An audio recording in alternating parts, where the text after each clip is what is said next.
Botão. Ramayanam పురాణాలు. రామాయణాన్ని ఇతిహాసం అంటారు. అనగా ఒక నిర్దిష్ట సమయంలో నిజంగా జరిగిన ఒక్క విషయం గురించి రాయబడిన గ్రంథం. పురాణం అంటే ఒక నిర్దిష్ట సమయానికి గాని ప్రాంతానికి గాని సత్యాసత్యాలతో గాని సంబంధం లేకుండా రాయబడినవే పురాణాలు. నిజానికి రామాయణం కూడా ఒక పురాణమే. అది నిజంగా జరగలేదు. అది చెప్పిన కాలం గాని భౌగోళిక పరిస్థితులు గాని ఏవీ నిజం కాదు. ఇతిహాసాన్ని ఇంగ్లీష్లో ఎపిక్ అంటారు. రామాయణంలో ఉన్న అజ్ఞానం అధర్మం చూస్తే రామాయణం ఎపిక్ కాదు, ఎర్రితనం పీక్స్ లో ఉన్న ఎర్రిపిక్.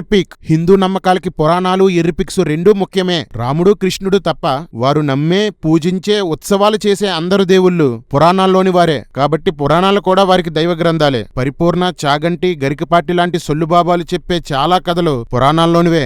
రాముడు పురాణాలు చదివినట్లు రామాయణంలో ఉంది. రాముని కోసం కొన్ని పురాణాల్లో రాయబడింది. కానీ హిందువుల దైవ గ్రంథమైన రామాయణానికి హిందువుల దైవ గ్రంథాలైన పురాణాలకి ఎన్నో విరుద్ధ అంశాలు ఉన్నాయి. హిందువులు ఆమోదించిన పురాణాలు 18. అందులో పద్మపురాణం యొక్క పాతాళ కాండంలో రాముడి గురించి చాలా రాయబడింది. సరైన కాండంలో రాముణ్ణి పెట్టారు.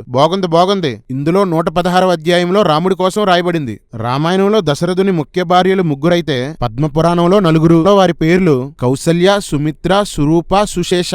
రామాయణంలో 3 భార్యలకి 4 పిల్లలు పుడితే పద్మపురాణంలో 4 భార్యలకి 4 పిల్లలు పుట్టారు. రామాయణంలో యజ్ఞపురుషుడు వచ్చి పాయసం ఇస్తే పద్మపురాణంలో విష్ణు వచ్చి దద్దోజనం ఇస్తాడు. రామాయణంలో ధనుస్సు చూడ్డానికి రాముడు వెళ్తే అనుకోకుండా అది పెళ్లిగా మారింది. పద్మపురాణంలో అయితే దశరథుడు రాముడికి పెళ్లి సంబంధాలు చూస్తూ సీతా స్వయంవరానికి దగ్గరుండి తీసుకువెళ్తాడు. స్వయంవరానికి 100 మంది రాజులు వస్తారు. చాలా మంది ధనుస్సును ఎత్తుతారు గాని వంచి నార కట్టలేకపోతారు. ప్రహ్లాదుడు, బలిచక్రవర్తి కూడా స్వయంవరానికి వస్తారు. ఒరేయ్, వీళ్ళు కృతాయుగంలోని వారురా. కర్మ.